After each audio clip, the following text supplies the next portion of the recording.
I didn't realize the power of how you show up to people, your presentation of yourself, until this experience that I had when I was working on set filming a movie. Actually, it was two different experiences put together that made me like, whoa, that is pretty crazy.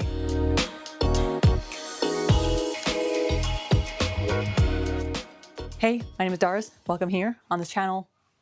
I don't know. I'm a single mom. I'm trying to figure out life. I'm trying to figure out my channel. I'm trying to learn storytelling, trying to survive the day, I guess, and get through this 365-day challenge, and not only get through it, but try to learn things in the process. So I'm sort of on an experimental phase. But hey, I think there's a lot of good stuff here. Okay, this moment, okay, I ignore the hat. My hair is all messed up because it was raining today, and anyway, if you're a person that tries to do your hair and goes in the rain and then goes out of the rain and also goes in the wind. Anyways, so I was on set filming a movie, right? Helping out.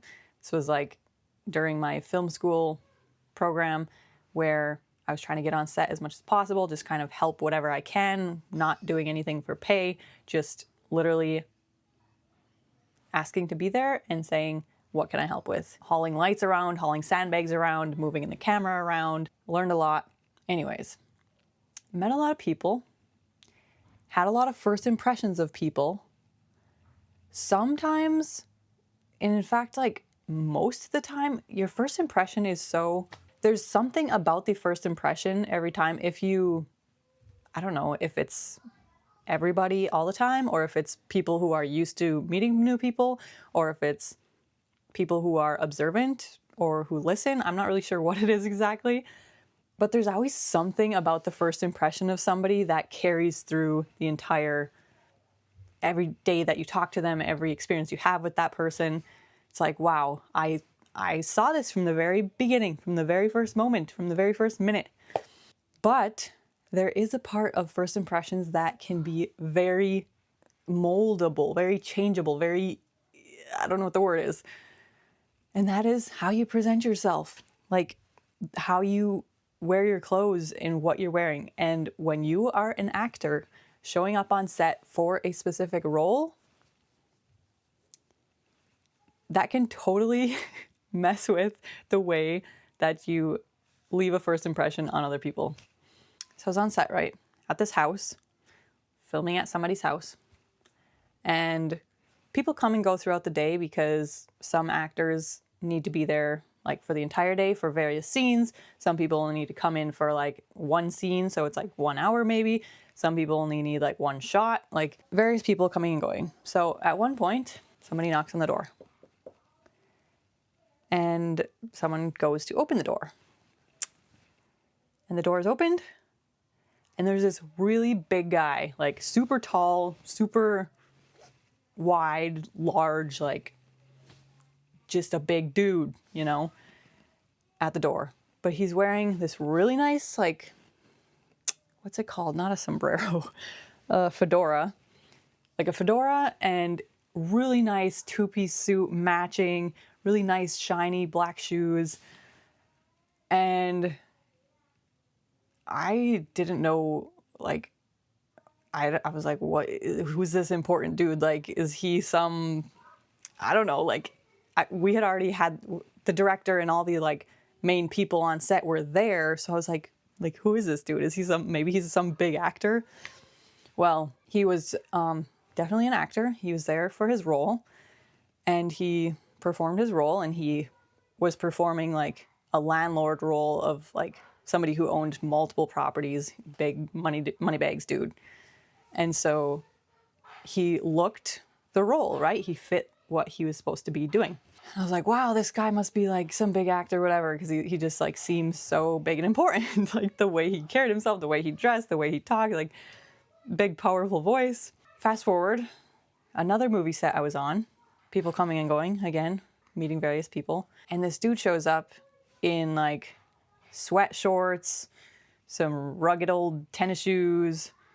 Trying to think, did he have a ball cap on? Just a plain old t-shirt. Huge dude. And I'm like, why does this guy look familiar? But he seems like something isn't adding up. There's something in my memory. Like, it's not, who is this guy? Figured out he's the same dude that had played this big landlord important guy in a different movie that we had been shooting. But this role was some, like, I don't even know what he was. Somebody at a drug house or something. I can't remember what exactly the movie was. But his role in this movie was completely opposite of what his other role was. And so I was like, wow, that is incredible to actually like see the side by side, although it was 2 different times, 2 different months, whatever. And even like going back on my YouTube channel and scrolling through the thumbnails and seeing myself in a robe, in a blanket on the couch, that gives off a very different vibe than like the video where I'm wearing my, what is it even called? Blazer. It is very interesting because it's almost like, well, I know it. I don't know if you know it or if you've recognized it. And I grew up just like, we were barefoot in the woods. Like we didn't care about what we looked like. Of course, we dressed up for church and like would look decent when we'd go out of the house. But it's not like in Nicaragua, for example, even when you're going to the market at like 6 a.m., you take a shower, you wear your nice clothes, you put on your nice sandals, you do your hair, maybe some makeup if you do that kind of thing. You go to the market looking nice, looking put together. And even if you can barely afford what you're buying, and I'm not saying this to shame anybody, whatever, but you still put your best look on when you go out of the house. Whereas like here in Walmart, we have all these people walking around their nasty old, like, I shouldn't say nasty, but like people in their pajamas. Like, come on, at least put clothes on if you're going out in public. But yeah, it's interesting because I grew up very like, we didn't really care, but at least we wear clothes when we go to Walmart instead of pajamas. But also like maybe we didn't comb our hair, we just put a hat on. I did comb my hair this morning, by the way. But I never used to wear blazers. I used to feel very uncomfortable in them. Like I couldn't even, like I was like, I don't even want to try one on at the store because what? After I ended up getting my sales job when I lived in Texas, when I was going to film school, and we had to dress up every day, I got used to wearing it. I was like, actually, this looks kind of nice. And actually, hey, I can present myself completely differently. And actually, I'm enjoying the way I look. Crazy. You can enjoy the way you look. Yeah, definitely not something I grew up with. Yeah, it's also very interesting. Even though I know this is a thing, and like I think back to this guy who I saw the contrast in, it's like, it's still, when you see someone in the street, when you meet a new person, when you see someone at the grocery store, when you, like, the way that they present themselves is so, it makes a difference in how you think of them. See if you notice this when you're out and about, and let me know in the comments because it's quite interesting. And I personally have struggled with my wardrobe. I don't even like saying this because you guys are going to start to like notice it or something, but I am very, yeah, like, I think I'm to a point now where at least some of my outfits I feel like pretty good about, but still working on it. But just know that if you feel like self-conscious or not super confident or kind of like unsure of yourself when you go out and about, nobody knows if you've never worn a blazer before. You can put one on and act confident and no one will question you. You look good, you start to feel good. Fake it till you make it, you know? Fake it till you make it. I mean, I wore blazers to work when I was in sales, and there's a reason that they told us to dress that way. And I've definitely noticed it in other people. Let me know what you think. Thanks for being here. I'll see you tomorrow. Bye.